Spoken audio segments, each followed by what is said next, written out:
Welcome back everyone. Today we are going to start chapter 11, Transportation in Animals and Plants. You have learned earlier that all organisms need food, water and oxygen for survival. They need to transport all these to various parts of their body. Further, animals need to transport waste to parts from where they can be removed. Have you wondered how all this is achieved? Look at the figure 11.1. Do you see the heart and the blood vessels? They function to transport substances and together form the circulatory system. So heart and the blood vessels together form the circulatory system. In this chapter you shall learn about the transport of substances in animals and plants. So you can see here is the heart, here is vein, here is artery. So all this together is the circulatory system of human body. So 11.1 circulatory system. Blood. What happens when you get a cut on your body? Blood flows out. But what is blood? Blood is the fluid which flows in blood vessels. So blood is a fluid that flows in the blood vessels. It transports substances like digested food from the small intestine to the other parts of the body. So they help in transportation of digestive food from small intestine to other parts of the body.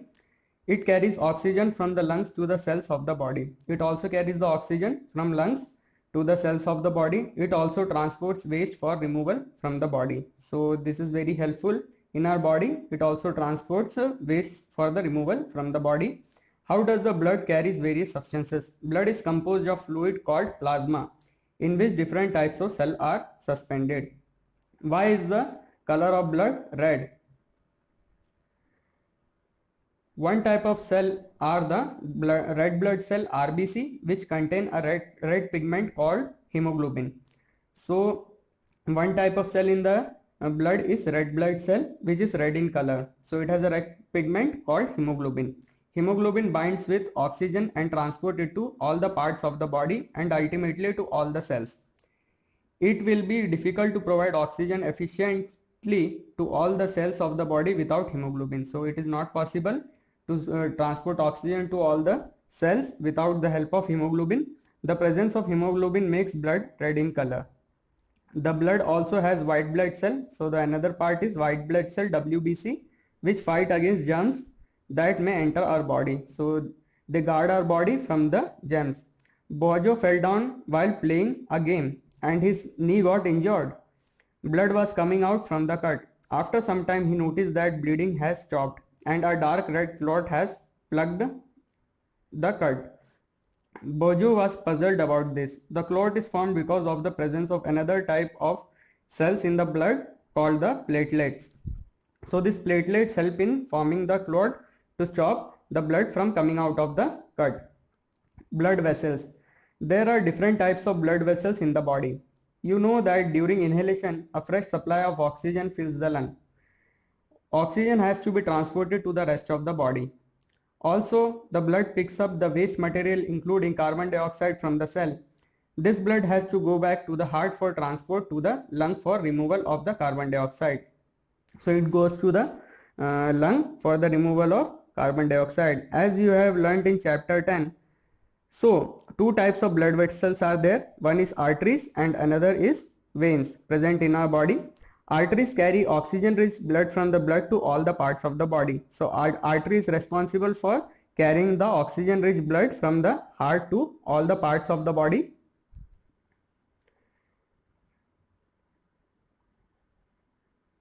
Since the blood flow is rapid at a high pressure, the arteries have thick elastic walls. Since the blood flow is rapid and has high pressure, so the arteries have a thick elastic wall. Let us perform an activity to study the flow of blood through arteries. Place activity 11.1. Place the middle and index finger in your right hand on the inner side of your left wrist. Can you feel some throbbing movements?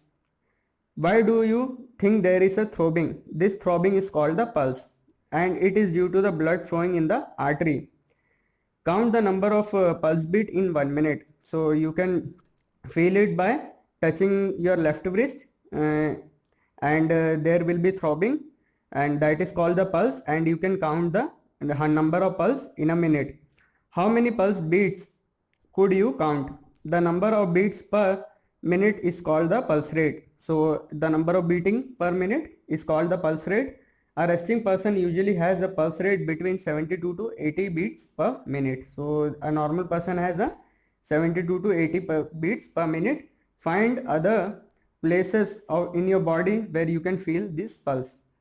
Record your own pulse beat per minute and those of your classmates. Insert the values you obtain in table 11.1 and compare them. So you can see here the person is touching his left wrist. So you can see here you can feel the throbbing here, and you can observe the pulse rate. So you can name your friend's name and pulse per minute in the table 11.1. Veins are the vessels which carry carbon dioxide rich blood from all parts of the body back to the heart. So veins are responsible for carrying the carbon dioxide rich blood from all parts of the body back to the heart. The veins have thin walls. There are walls present in veins which allow blood to flow only towards the blood. So you can see here it is a schematic diagram of circulation. So here are the lungs, and here is the heart, and here are the capillaries. So you can see here pulmonary veins pump to the heart, and from heart the arteries go to the capillaries, and from the veins it go after it is rich with carbon dioxide rich blood, it goes back to the heart, and from heart it goes to the pulmonary artery to the lungs. Blood donation. Hundreds of people die due to unavailability of blood. Voluntary blood donation is harmless and painless and can save precious lives. Blood can be donated at hospitals and other places authorized by the government. Donated blood are stored with special care in blood banks. So you know that many people die because of the shortage of blood, and blood donation is harmless. So anyone can donate the blood, and it is harmless for our body. I am confused. I have learned that an artery always carry oxygen rich blood. Paheli explained that the pulmonary artery carries blood from the heart, so it is called an artery and not a vein. It carries carbon dioxide rich blood to the lungs. Pulmonary vein carries oxygen rich blood from the lungs to the heart. Refer to the figure 11.3. Do you see the artery divided into smaller vessels on reaching the tissues? They divide further into extremely thin tubes called capillaries. So you can see the capillaries here, which are extremely thin. The capillaries join to form veins which empty into the heart. So the heart is an organ which beats continuously to act as a pump for the transport of blood. So heart continuously pump for the transport of blood, which carries other substances with it. Imagine a pump working for years without stopping. Absolutely impossible. Yet our heart works like a pump non-stop. Let us now learn about the heart. The heart is located in the chest cavity with its lower tip slightly tilted towards the left. The lower tip of the heart is slightly tilted towards the left. You can see it in figure 11.1. Hold your finger towards inwards on your palm. That makes your fist. Your heart is roughly the size of your fist. So the heart is roughly the size of your fist. What will happen if the blood rich in oxygen and the blood rich in carbon dioxide mix with each other? To avoid this from happening, the heart has 4 chambers. The 2 upper chambers are called atria, singular atrium, and the 2 lower chambers are called ventricles. In figure 11.4 we will see the partition between the chamber helps to avoid mixing of blood rich in oxygen with the blood rich in carbon dioxide. So you can see it is the arteria. The 2 arterias are here. Aorta is here, and it is right atrium, and this is the left ventricle, and this is right ventricle. So it is the structure of the heart of the human body.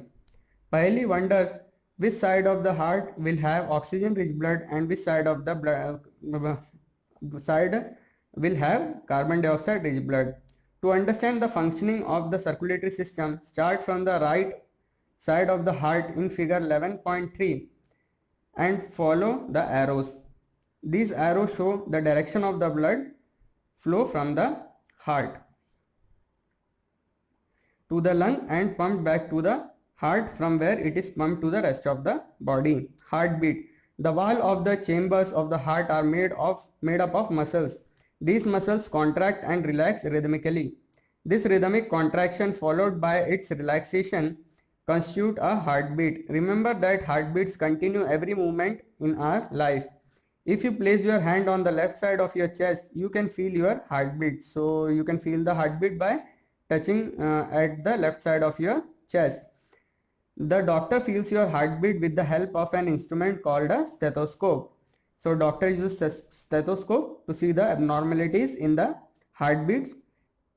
A doctor uses a stethoscope as a device to amplify the sound of the heart. It consists of a chest piece that carries a sensitive diaphragm, two earpieces, and a tube joining the part.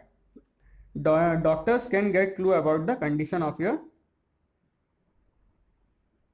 heart by listening through the stethoscope. So yes, you know that the stethoscope is used by the doctor. This is a stethoscope and it is the earpiece, it is a tube, and it is the chest piece. So the chest piece is touched in your left area of the chest where the heart is present, and the doctor listens to the heartbeat. Activity 11.2. Take a small funnel of 6 to 7 cm in diameter. Fix a rubber tube 50 cm long tightly on the stem of the funnel. Stretch a rubber sheet or a balloon on the mouth of the funnel and fix it tightly with a rubber band. Put the open end of the tube in one of your ear.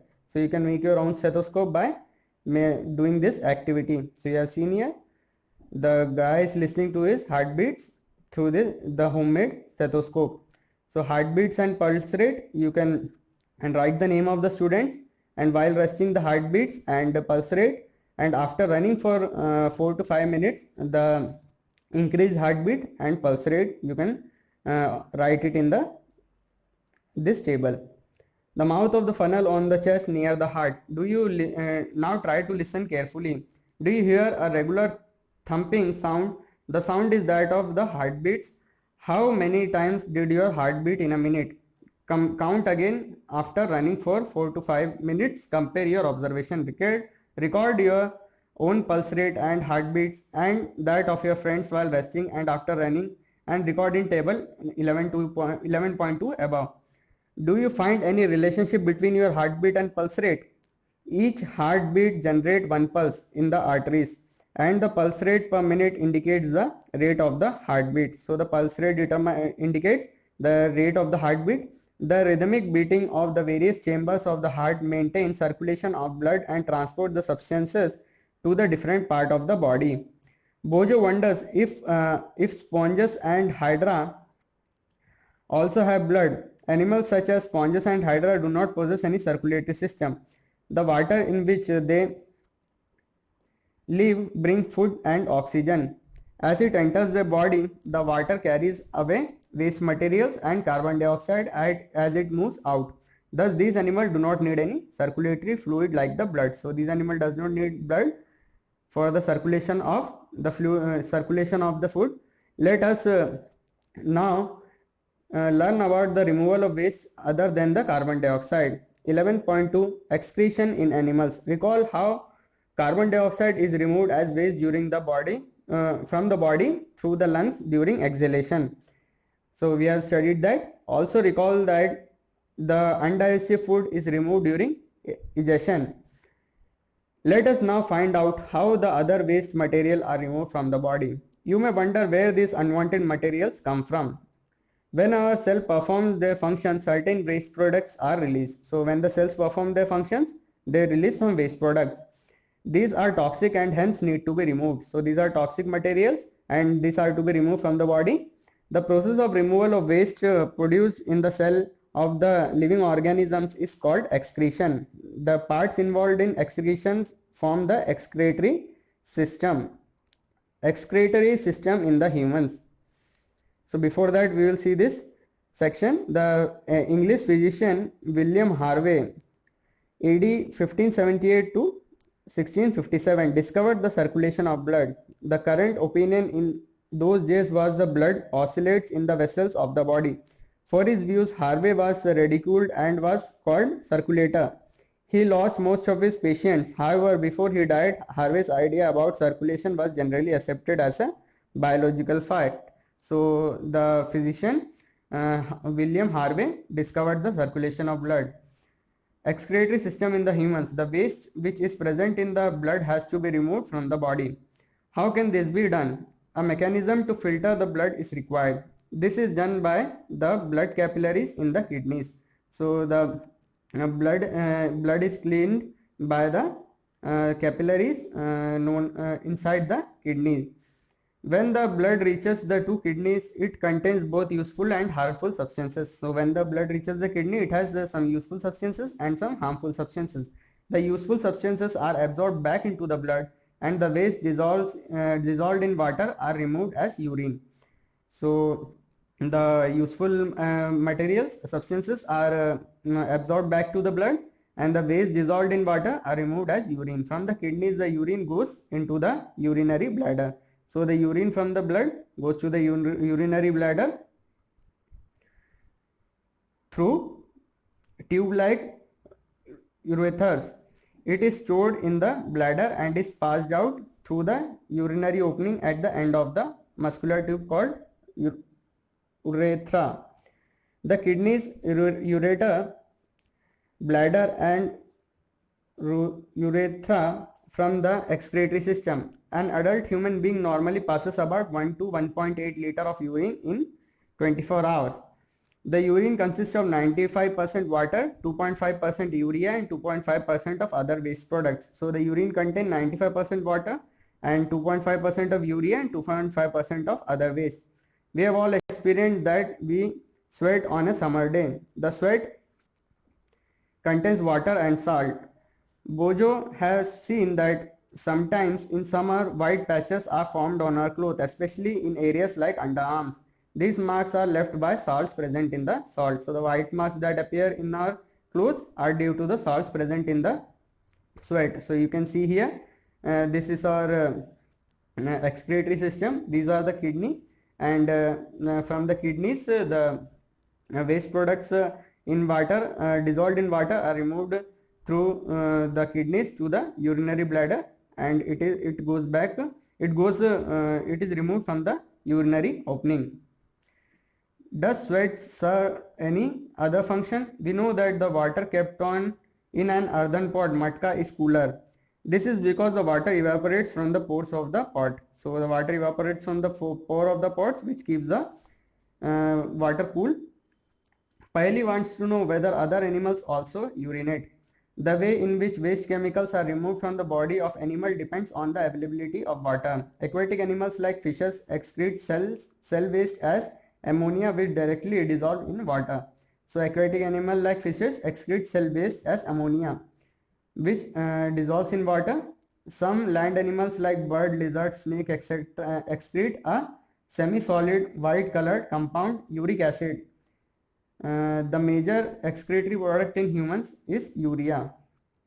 Sometimes a person's kidney may stop working due to the infection or injury.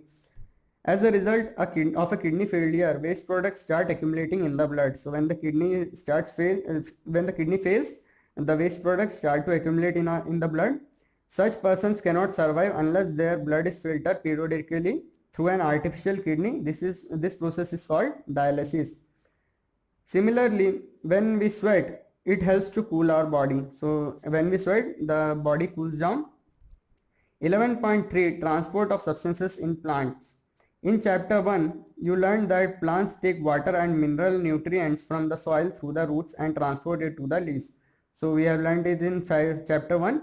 The leaves prepare food for the plant using water and carbon dioxide during photosynthesis. You also learned in chapter 10 that food is a source of energy, and every cell of an organism gets energy by the breakdown of glucose. The cell uses the energy to carry out vital activities of life. So cell uses this energy to carry out the vital activity of life. Therefore, food must be made available to every cell of an organism. Have you ever wondered how water and nutrients absorbed by the root are transported to the leaves. How is the food prepared by the leaves carried to the different parts of the carried to the parts which cannot make food. Transport of water and minerals.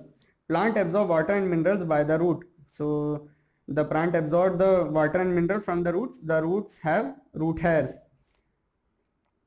The root hair increases the surface area of the root for the absorption of water. So the root hair helps to get more water by increasing the surface area, and mineral nutrients dissolved in the water. The root hair is in contact with the water present between the soil particles. So the root hair is in contact with the water present between the soil particles as shown in the figure 11.7a. Can you guess how water moves from the root to the leaves? What kind of transport system is present in plant? Bojo thinks that plant may have pipes to transport water to the entire plant like we have in our homes for the supply of water. So it is the root hair in the figure 1.a, and you can see the tree is getting water from the particles between the soil from the roots. So you can see transport of water and minerals in first A section of root and B a tree.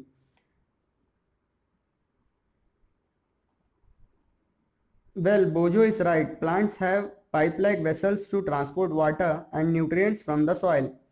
The vessels are made of special cells forming vascular tissue. So the Bojo was right. The plants have pipe-like vessels to transport water and nutrients from the soil.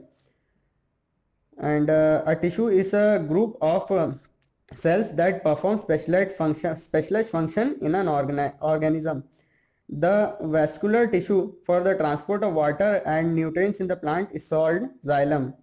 In figure 11.7a, we have seen that the xylem forms a continuous network of channels that connects roots to the leaves through the stem and branches, and thus transport water to the entire plant. So the xylem provides a network of channels that connects roots to the leaves through the stem and branches, and thus transport the water to the entire plant. Paheli says her mother puts ladyfingers and other vegetables in water if they are somewhat dry.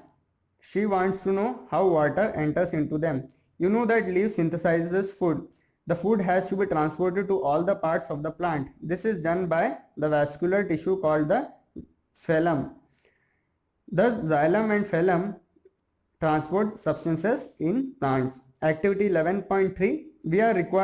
We would require a glass tumbler, water, red ink, a tender herb, example balsam, and a blade for this activity. Pour water to fill 1/3 of the tumbler.